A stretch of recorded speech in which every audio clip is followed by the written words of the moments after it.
Recognised pilot programme ਹੈ ਇਹਦੇ ਵਿੱਚ ਕੁਝ ਇੱਕ EMPLOYER ਹੈ ਜਿਹੜੇ ਐਲੀਜੀਬਲ ਨੇ। ਇਹਨਾਂ ਨੇ 88 प्रोफैशन की लिस्ट कड्डी है जिस प्रोफैशन च जे उन्होंने ऑलरेडी LMI अप्लाई की सी पहले और 3 LMI विदिन लास्ट 5 ईयर्स कीतियां होण पॉजिटिव चल होण तो वह एम्पलॉयर ये एलिजिबल होणगे और सिंपलीफाइड मैथड वास्ते। ये प्रोजैक्ट जिहड़ा है ये 2 फेस विच लॉन्च किया जा रहा है। पहले फेस विच सितंबर 2000 इसी साल दे 2023 सितंबर तो स्टार्ट हो रहा है। ये सिर्फ पहले एग्रीकल्चर स्टार्ट हो रहा है। जिस तरह कई बार होंदा कि कई इंप्लॉयर्स LMI दिंदे ने पर कई बार कुछ कंप्लेंट्स भी हो सकदियां ने कि इस तरह के इंप्लॉयर्स भी इस क्राइटेरिया विच एलिजिबल ने। जिहड़ा वाला पायलट प्रोजैक्ट प्रोग्राम आया है ये सिर्फ एम्पलॉयर के बेनीफिट वास्ते है, उन्हों का जो प्रोसैस है उन्होंने घटाने वास्ते है।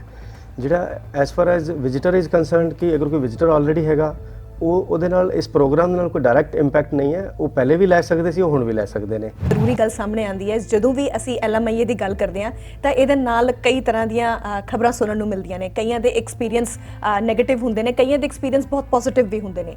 ਸਰਕਾਰ ਅਤੇ ਜਿਹੜੇ ਆਪਣੇ ਇਮੀਗ੍ਰੇਸ਼ਨ ਕੰਸਲਟੈਂਟ ਨੇ ਇਹ ਕਿਸ ਤਰ੍ਹਾਂ ਇਨਸ਼ੋਰ ਕਰਨਗੇ ਕਿ ਜਿਹੜੇ ਉਹਨਾਂ ਨੇ ਟੈਂਪਰੇਰੀ ਫੋਰਨ ਵਰਕਰਸ ਨੂੰ ਰਿਕਰੂਟ ਕੀਤਾ ਹੈ ਉਹਨਾਂ ਦੇ ਜਿਹੜੇ ਰਾਈਟਸ ਨੇ ਉਹ ਮਤਲਬ ਪ੍ਰੋਟੈਕਟਡ ਨੇ, ਸੁਰੱਖਿਅਤ ਨੇ ਅਤੇ ਇਸ ਤੋਂ ਇਲਾਵਾ ਉਹਨਾਂ ਤੋਂ ਜਿਹੜੀਆਂ ਰਿਕਰੂਟਮੈਂਟ ਫੀਸ ਲਿੱਤੀਆਂ ਜਾਂਦੀਆਂ ਨੇ ਜੋ ਕਿ ਜ਼ਰੂਰੀ ਨਹੀਂ ਹਨ ਕਿਸੇ ਕਿਸੇ ਮਾਮਲੇ ਵਿੱਚ, ਉਸ ਦੀ ਕਿੱਦਾਂ ਰੋਕਥਾਮ ਕੀਤੀ ਜਾ ਸਕਦੀ ਹੈ। ਮਸਲੇ ਇਮੀਗ੍ਰੇਸ਼ਨ ਦੇ ਪਰਮੀਤ ਕਾਮਰਾ ਦੇ ਨਾਲ। ਕੈਨੇਡਾ ਦੇ ਵਿੱਚ ਜਦੋਂ ਇੰਪਲੋਇਰਸ ਨੂੰ ਕਿਸੇ ਟੈਂਪਰੇਰੀ ਫੋਰਨ ਵਰਕਰ ਨੂੰ ਰਿਕਰੂਟ ਕਰਨਾ ਪੈਂਦਾ ਹੈ ਤਾਂ ਉਹਨਾਂ ਨੂੰ ਇੱਕ ਪ੍ਰੋਸੈਸ ਵਿੱਚੋਂ ਗੁਜ਼ਰਨਾ ਪੈਂਦਾ ਹੈ ਜਿਸ ਨੂੰ ਆਮ ਭਾਸ਼ਾ ਵਿੱਚ LMIA ਯਾਨੀ ਕਿ ਲੇਬਰ ਮਾਰਕੀਟ ਇੰਪੈਕਟ ਅਸੈਸਮੈਂਟ ਕਿਹਾ ਜਾਂਦਾ ਹੈ। ਸਰਕਾਰ ਵੱਲੋਂ ਕਦੇ-ਕਦੇ ਇਸ ਪ੍ਰੋਗਰਾਮ ਵਿੱਚ ਕੁਝ ਸਹੂਲਤਾਂ ਦਿੱਤੀਆਂ ਜਾਂਦੀਆਂ ਨੇ, ਕਦੇ-ਕਦੇ ਇਸ ਪ੍ਰੋਸੈਸ ਨੂੰ ਸੁਖਾਲਾ ਵੀ ਬਣਾਇਆ ਜਾਂਦਾ ਹੈ, ਪਰ ਆਮ ਤੌਰ ਤੇ ਇਹ ਜਿਹੜਾ ਪ੍ਰੋਸੈਸ ਹੈ ਇਹ ਲੰਬਾ ਵੀ ਹੋ ਸਕਦਾ ਹੈ ਅਤੇ ਕਈ ਵਾਰ ਗੁੰਝਲਦਾਰ ਵੀ ਹੋ ਸਕਦਾ ਹੈ। ਪਰ ਹੁਣ ਇੰਪਲੋਇਮੈਂਟ ਮਿਨਿਸਟਰ ਰੈਂਡੀ ਨੇ ਇਸ ਪ੍ਰੋਸੈਸ ਨੂੰ ਕੁਝ ਸੁਖਾਲਾ ਕੀਤਾ ਹੈ। ਕੀ ਇਸ ਵਿੱਚ ਸ਼ਰਤਾਂ ਵਿੱਚ ਢਿੱਲ ਦਿੱਤੀ ਗਈ ਹੈ? ਇੰਪਲੋਇਰਸ ਨੂੰ ਇਹਦਾ ਬੈਨੀਫਿਟ ਕਿਸ ਤਰ੍ਹਾਂ ਹੋ ਸਕਦਾ ਹੈ? ਅੱਜ ਇਸ ਬਾਰੇ ਚਰਚਾ ਕਰਾਂਗੇ ਮਸਲੇ ਇਮੀਗ੍ਰੇਸ਼ਨ ਦੇ ਪ੍ਰੋਗਰਾਮ। ਮੈਂ ਹਾਂ ਤੁਹਾਡੀ ਹੋਸਟ ਪਰਮੀਤ ਕਾਮਰਾ ਤੇ ਮੇਰੇ ਨਾਲ ਨੇ ਕੋਲੰਬਸ ਇਮੀਗ੍ਰੇਸ਼ਨ ਕੰਸਲਟੈਂਸੀ ਤੋਂ ਮਹੇਸ਼ ਗਾਂਧੀ ਜੋ ਕਿ ਇਸ ਟੌਪਿਕ ਬਾਰੇ ਹੋਰ ਜਾਣਨਾ ਪਾਣਗੇ। ਵੈਲਕਮ ਮਹੇਸ਼ ਜੀ। ਥੈਂਕ ਯੂ ਪਰਮੀਤ ਜੀ। ਮਹੇਸ਼ ਜੀ, ਜਿਹੜਾ ਇਹ ਪ੍ਰੋਗਰਾਮ ਹੁਣੇ ਅਨਾਉਂਸ ਕੀਤਾ ਗਿਆ ਸਰਕਾਰ ਵੱਲੋਂ, ਕੀ ਕ੍ਰਾਈਟੇਰੀਆ ਹੈ, ਕੀ ਐਲੀਜੀਬਿਲਿਟੀ ਹੈ ਅਤੇ ਇਹ ਕਿਸ ਕੈਟਾਗਰੀ ਨੂੰ ਜ਼ਿਆਦਾ ਲਾਭ ਦੇਵੇਗਾ?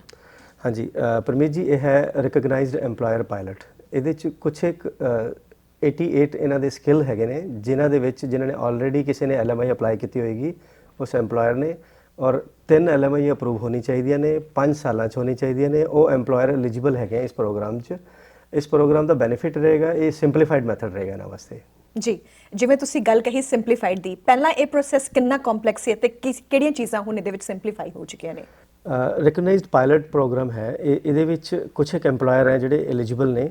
ਇਹਨਾਂ ਨੇ 88 प्रोफैशन की लिस्ट कड्डी है जिस प्रोफैशन च जे उन्होंने ऑलरेडी LMI अप्लाई की सी पहले और 3 LMI विदिन लास्ट 5 ईयर्स कीतियां होण पॉजिटिव चल होण तो वह एम्पलॉयर ये एलिजिबल होणगे और सिंपलीफाइड मैथड वास्ते।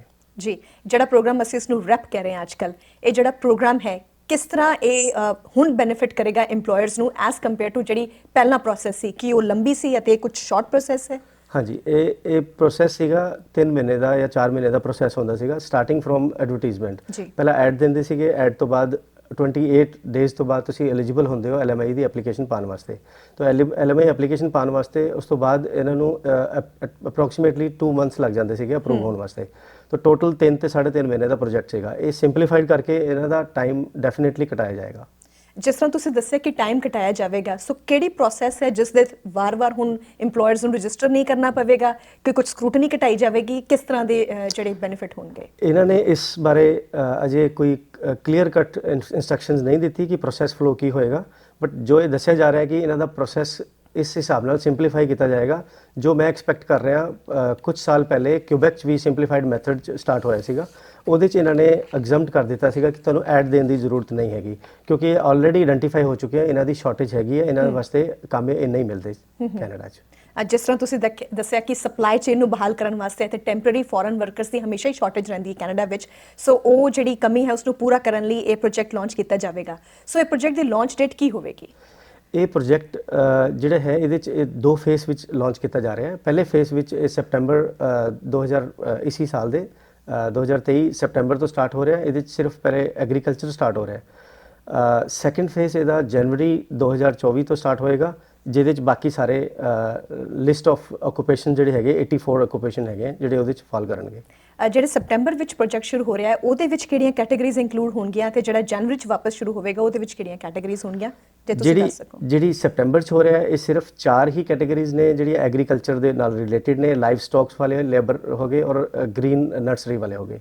ਤੇ ਜਿਹੜੇ ਬਾਕੀ 84 ਹੈਗੀਆਂ ਜਿਹੜੀਆਂ ਸੈਕੰਡ ਫੇਜ਼ 'ਚ ਆਉਣ ਵਾਲੀਆਂ ਇਹਦੇ 'ਚ ਹਰ ਤਰ੍ਹਾਂ ਦੇ ਹੈਗੇ। ਇਹਦੇ 'ਚ ਮੈਡੀਕਲ ਰਿਲੇਟਡ ਹੈਗੇ, ਨਰਸਿਸ ਹੈਗੇ ਨੇ, ਕੰਸਟਰਕਸ਼ਨ ਰਿਲੇਟਡ ਹੈ, ਕੁੱਕ ਨੇ, ਤੁਹਾਡੇ ਪਲੰਬਰਸ ਨੇ, ਇਲੈਕਟ੍ਰੀਸ਼ੀਅਨ ਨੇ।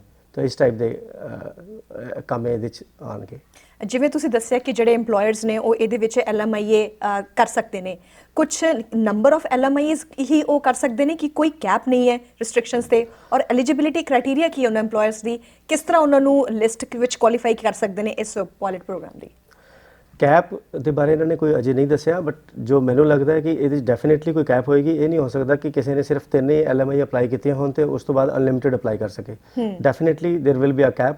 ਤੇ ਇਹਦੇ 'ਚ ਜੋ ਡਿਫਰੈਂਸ ਆਏਗਾ ਉਹ ਇਹੀ ਆਏਗਾ ਕਿ ਤੁਹਾਡਾ ਪ੍ਰੋਸੈਸ ਫਲੋ ਫਾਸਟ ਹੋ ਗਿਆ, ਟਾਈਮ ਘੱਟ ਲੱਗੇਗਾ, ਰਿਕੁਆਇਰਮੈਂਟਸ ਘੱਟ ਹੋਣਗੀਆਂ, ਹੋ ਸਕਦਾ ਹੈ ਐਡਵਰਟਾਈਜ਼ਮੈਂਟ ਰਿਕੁਆਇਰਮੈਂਟ ਰਿਮੂਵ ਕੀਤੀ ਜਾਏ।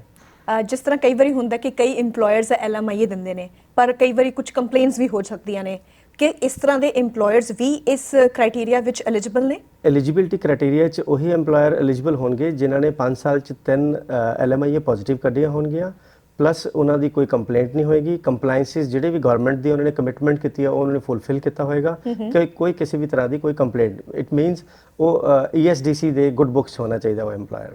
ਸਭ ਤੋਂ ਜਿਹੜਾ ਇੰਪੋਰਟੈਂਟ ਕੁਐਸਚਨ ਆਈ ਥਿੰਕ ਬਹੁਤ ਸਾਰੇ ਇਮੀਗ੍ਰੇਸ਼ਨ ਕੰਸਲਟੈਂਟ ਨੂੰ ਪੁੱਛਦੇ ਨੇ ਲੋਕ ਕਿ ਕਈ ਵਾਰੀ ਜਦੋਂ ਉਹ ਕੈਨੇਡਾ ਵਿੱਚ ਕਿਸੇ ਹੋਰ ਸਟੇਟਸ ਤੇ ਨੇ, ਫॉर ਐਗਜ਼ਾਮਪਲ ਵਿਜ਼ਿਟਰ ਸਟੇਟਸ ਤੇ ਨੇ, ਤੇ ਕਈ ਵਾਰੀ ਉਹਨਾਂ ਦੀ ਇਹ ਵੀ ਕੋਸ਼ਿਸ਼ ਹੁੰਦੀ ਹੈ ਕਿ ਜੇ ਇਹ ਮੁਲਕ ਪਸੰਦ ਆਇਆ ਤਾਂ ਕਿਉਂ ਨਾ ਇੱਥੇ ਕੰਮ ਵੀ ਕੀਤਾ ਜਾਵੇ।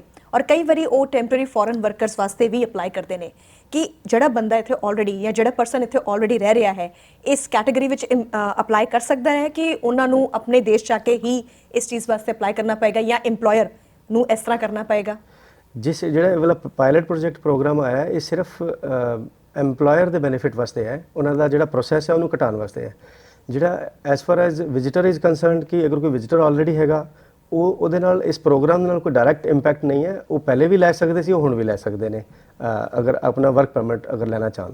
ਜੀ ਇੱਕ ਹੋਰ ਬਹੁਤ ਜਿਹੜੀ ਜ਼ਰੂਰੀ ਗੱਲ ਸਾਹਮਣੇ ਆਉਂਦੀ ਹੈ ਜਦੋਂ ਵੀ ਅਸੀਂ LMIA ਦੀ ਗੱਲ ਕਰਦੇ ਹਾਂ ਤਾਂ ਇਹਦੇ ਨਾਲ ਕਈ ਤਰ੍ਹਾਂ ਦੀਆਂ ਖਬਰਾਂ ਸੁਣਨ ਨੂੰ ਮਿਲਦੀਆਂ ਨੇ। ਕਈਆਂ ਦੇ ਐਕਸਪੀਰੀਅੰਸ ਨੈਗੇਟਿਵ ਹੁੰਦੇ ਨੇ, ਕਈਆਂ ਦੇ ਐਕਸਪੀਰੀਅੰਸ ਬਹੁਤ ਪੋਜ਼ਿਟਿਵ ਵੀ ਹੁੰਦੇ ਨੇ।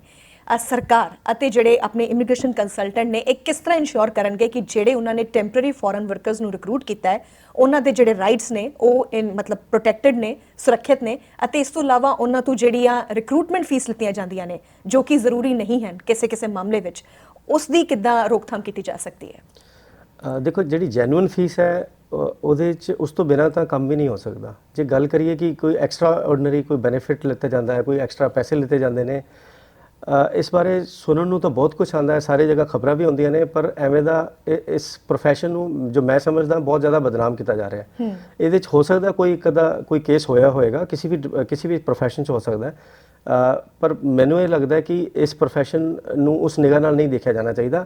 ਇਹਦੇ 'ਚ ਕਾਫੀ ਕਾਮੇ ਆਲਰੇਡੀ ਆ ਰਹੇ ਨੇ, ਸਾਰਿਆਂ ਨੂੰ ਬੈਨੀਫਿਟ ਹੋ ਰਿਹਾ, EMPLOYER ਨੂੰ ਬੈਨੀਫਿਟ ਹੋ ਰਿਹਾ, ਬਿਜ਼ਨਸ ਚੱਲ ਰਹੇ ਨੇ, ਤੇ ਇਹਨੂੰ ਉਸ ਨਿਗਾਹ ਨਾਲ ਨਹੀਂ ਦੇਖਣਾ ਚਾਹੀਦਾ।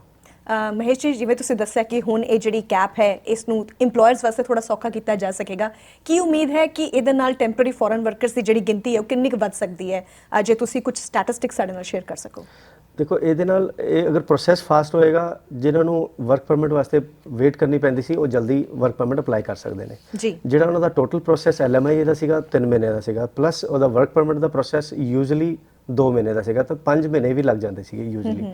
ਜਦੋਂ ਇਹ ਪ੍ਰੋਸੈਸ ਕੰਬਰਸਮ ਪ੍ਰੋਸੈਸ ਨੂੰ ਜਦ ਸਲੋ ਸਿੰਪਲੀਫਾਈਡ ਕੀਤਾ ਜਾਏਗਾ ਤਾਂ ਇਹ ਟੋਟਲ ਪ੍ਰੋਸੈਸ ਲਾਈਕ 2 ਔਰ 3 ਮੰਥਸ ਦੇ ਵਿੱਚ ਕੰਪਲੀਟ ਕੀਤਾ ਜਾ ਸਕਦਾ ਹੈ।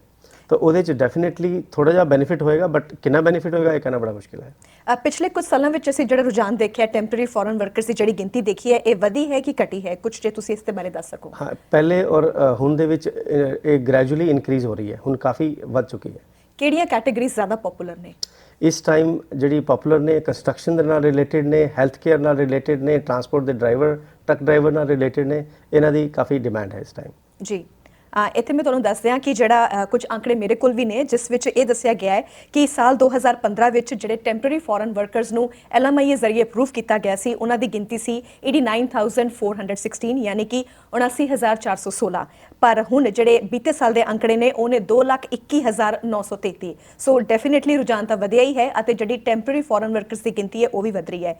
ਪਰ ਇਹ ਵੀ ਇਨਸ਼ੋਰ ਕਰਨਾ ਬਹੁਤ ਜ਼ਰੂਰੀ ਹੈ ਕਿ ਜਿਹੜੀ LMIA ਉਹ ਸਹੀ ਟੈਂਪਰੇਰੀ ਫੋਰਨ ਵਰਕਰਸ ਨੂੰ ਦਿੱਤੀ ਜਾਵੇ ਅਤੇ ਇੰਪਲੋਇਰਸ ਨੂੰ ਵਾਕਈ ਬੈਨੀਫਿਟ ਹੋਵੇ। ਇਸ ਦੇ ਵਿੱਚ ਕੁਝ ਹੋਰ ਜਿਹੜੇ ਦੂਜੇ ਨੈਗੇਟਿਵ ਇੰਪੈਕਟਸ ਨੇ ਉਹ ਨਾ ਹੋਣ ਇਸਦੇ, ਅਤੇ ਜਿਹੜੀ ਮਾਰਕੀਟ ਹੈ ਉਹ ਬਣੀ ਰਹੇ, ਅਤੇ ਸਭ ਤੋਂ ਜ਼ਰੂਰੀ ਜਿਹੜੀ ਫੂਡ ਐਂਡ ਸਪਲਾਈ ਚੇਨ ਹੈ ਕੈਨੇਡਾ ਦੀ ਉਹ ਵੀ ਬਹਾਲ ਰਹੇ। ਮਹੇਸ਼ ਜੀ, ਬਹੁਤ ਬਹੁਤ ਸ਼ੁਕਰੀਆ ਤੁਹਾਡਾ ਜਿਹੜਾ ਤੁਸੀਂ ਇਸ ਨਵੇਂ ਪ੍ਰੋਗਰਾਮ ਬਾਰੇ ਸਾਨੂੰ ਦੱਸਿਆ। ਇਹਦੇ ਉੱਪਰ ਜਿਹੜੀ ਹੋਰ ਡਿਟੇਲ ਆਵੇਗੀ ਅਸੀਂ ਉਮੀਦ ਕਰਦੇ ਹਾਂ ਕਿ ਉਹ ਵੀ ਸਾਨੂੰ ਛੇਤੀ ਕਲੀਅਰ ਹੋਵੇਗੀ ਅਤੇ ਤੁਸੀਂ ਇੱਕ ਵਾਰ ਫਿਰ ਸਾਨੂੰ ਮੌਕਾ ਦਿਓਗੇ ਇਹਦੇ ਬਾਰੇ ਗੱਲਬਾਤ ਕਰਨ ਦਾ। Thank you so much. Shor, thank you ji, thank you Parmeet ji. ਇਹ ਸਨ ਮਹੇਸ਼ ਜੀ, ਕੋਲੰਬਸ ਇਮੀਗ੍ਰੇਸ਼ਨ ਕੰਸਲਟੈਂਸੀ। ਤੁਹਾਡੇ ਕੋਈ ਵੀ ਸਵਾਲ ਨੇ ਤੁਸੀਂ ਇਹਨਾਂ ਨੂੰ ਜਾ ਕੇ ਪੁੱਛ ਸਕਦੇ ਹੋ ਨਵੇਂ ਪ੍ਰੋਗਰਾਮ ਬਾਰੇ ਜਾਂ ਆਪਣੀ ਕਿਸੇ ਹੋਰ ਜ਼ਰੂਰਤ ਬਾਰੇ। ਤੁਸੀਂ ਦੇਖ ਰਹੇ ਹੋ ਪ੍ਰੋਗਰਾਮ ਮਸਲੇ ਇਮੀਗ੍ਰੇਸ਼ਨ ਦੇ ਵਿਦ ਪਰਮੀਤ ਕਾਮਰਾ। ਤੁਹਾਡੇ ਕੋਈ ਵੀ ਸਵਾਲ ਹੁਣ ਇਮੀਗ੍ਰੇਸ਼ਨ ਸੰਬੰਧੀ ਤੁਸੀਂ ਸਾਨੂੰ WhatsApp ਕਰ ਸਕਦੇ ਹੋ 7788229311 ਜਾਂ ਤੁਸੀਂ ਈਮੇਲ ਕਰ ਸਕਦੇ ਹੋ permeet@redfm.ca। ਹੁਣ ਮੈਨੂੰ ਪਰਮੀਤ ਕਾਮਰਾ ਨੂੰ ਦਿਓ ਇਜਾਜ਼ਤ, ਤੁਸੀਂ ਬਣੇ ਰਹੋ ਰੈਡ FM ਦੇ ਨਾਲ।